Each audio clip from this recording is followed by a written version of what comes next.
Hi everyone! It's me, Angel. Welcome back to my YouTube channel. Sa ating mga sisi dyan and mamshi, paano nga ba natin makuha ang 70,000, no? Maximum 70,000 na maternity benefits sa SSS. Para makuha mo ng buo yan guys, ang 70,000, no? Dapat ang contributions mo monthly is 2,800. Meron ka dapat 2,800 na contributions na 6 months sa iyong qualifying months. Bakit ba 6 months lang? Dahil sa computation guys ni SSS, 6 months lang po na may mga matataas na contributions, yun lang ang kukunin ni SSS doon sa qualifying months mo para yun ang kanilang gawa ng computation. Pero guys ha, pwede naman kahit 3 months makaka-avail ka pa rin ng maternity benefits. Yun nga lang of course, huwag mo na talagang i-expect na malaki ang makuha mo, maliit talaga yan. For example guys, gagawa tayo ng example computation, ang EDD mo is December 2024.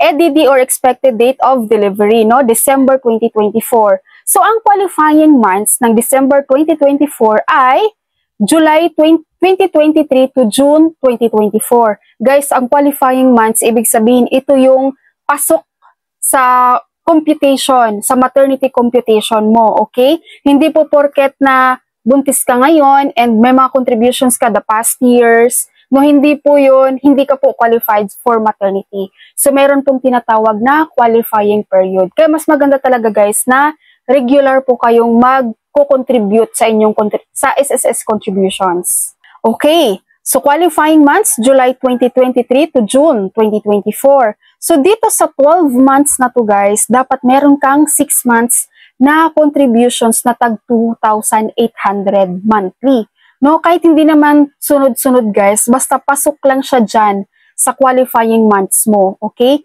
Kasi dito sa 12 months guys, ang sabi ko nga, kukuha dyan sa SSS ng 6 months na may mga matataas at yun ang ikukompute niya. Ang pinakamataas na contributions kay SSS is 2,800. No, kapag meron ka nito guys, 6 months na tig 2,800, sure ball na yan, okay? Paano ba siya kinukuha? Itong contributions kasi natin kay SSS guys, meron kasi yung katumbas na tinatawag na monthly salary credit or MSC na makikita natin sa kanilang table, no? Doon sa SSS table. So itong 2,800 guys na maximum, ang monthly salary credit niyan is 20,000. So for dyan makikita nyo sa example ko, so January to June, let's say puro tig 2,800 yan, no? So every month, ang monthly salary credit mo is tig 20,000 din, no? 20,000 ng January, 20,000 ng February, 20 ng March, 20k ng April, 20k ng May, 20k ng June. Ngayon, ang gagawin mo guys, i-total mo tong monthly salary credit na nakukuha mo, no? So, 20,000 times 6, that is 120,000.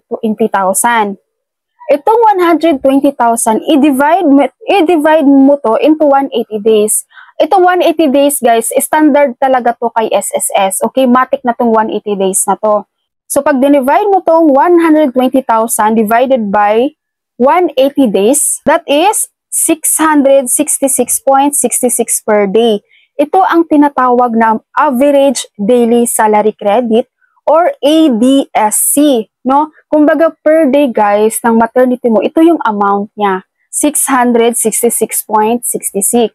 Ngayon, kung normal delivery ka, i-times mo yan into 105 days. So 666.66 times 105 days, that is 70,000. So yun, makukuha mo talaga siya guys, ang 70,000. So, imagine mo guys, itong 2,800 na hulog mo per month for 6 months, ang total niyan is 16,800 lang. Diba? Nag-contribute ka kay SSS ng 16,800 and makukuha mo siya ng 70,000. Ang ganda, diba? Kaya guys, dyan sa mga buntis ngayon, no? Sa mga pregi ngayon guys, tingnan nyo yung qualifying months mo.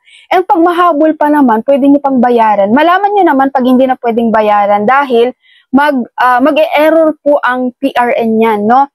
Bayaran nyo na agad, guys. So, ngayong buntis pa lang kayo, bayaran nyo na, i-advance nyo na yung ibang buwan na pasok doon sa qualifying months nyo. Gawin yung 2,800 per month. And worth it. Super worth it naman yan, guys, pag natanggap nyo na yung maternity benefits nyo.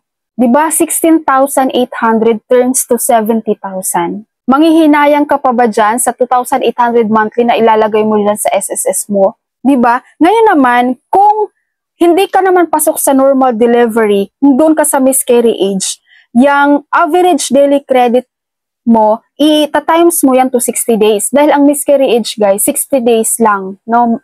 Miscarriage or abortion, 60 days lang talaga siya. So, total niya na per day, itong 666.66 times 60 days, that is 40,000, no? Pag solo parent ka naman, guys, so 666.66 times 120 days. Oh, solo parent is 120 days. Ang makukuha mo naman is 80,000. O, diba? Kung ang 16,800 na contributions mo kay SSS, makukuha mo siya ng 80,000 kung ikaw ay solo parent. Diba? So, sa mga sisi dyan, guys, alamin niyo yung qualifying months nyo and huwag kayong manghinayang na maglabas kayo ng malaking pera, 2,800, diba? Monthly. Malaki naman ang makukuha nyo, guys, and malaking tulong yun pag nanganak kayo. Diba? Guys, may iba dito ha na nagko-comment na wala silang mga contributions tapos kayong buntis kung pwede ba silang mag-contribute. Guys, huwag nyo naman antay na mabuntis kayo bago kayo mag-contributions kay SSS, diba? Kasi yung may mga benefits kayo ma-avail dyan kay SSS, sayang naman. Ang minimum contributions lang ngayon kay SSS, guys, 580 monthly. Tapos ang maximum contributions niya is 2,800. Okay, kung nakakatulong sa inyo ang video na to, please don't forget to click the like button and click mo na rin ang subscribe button. Thank you for watching, everyone. God bless!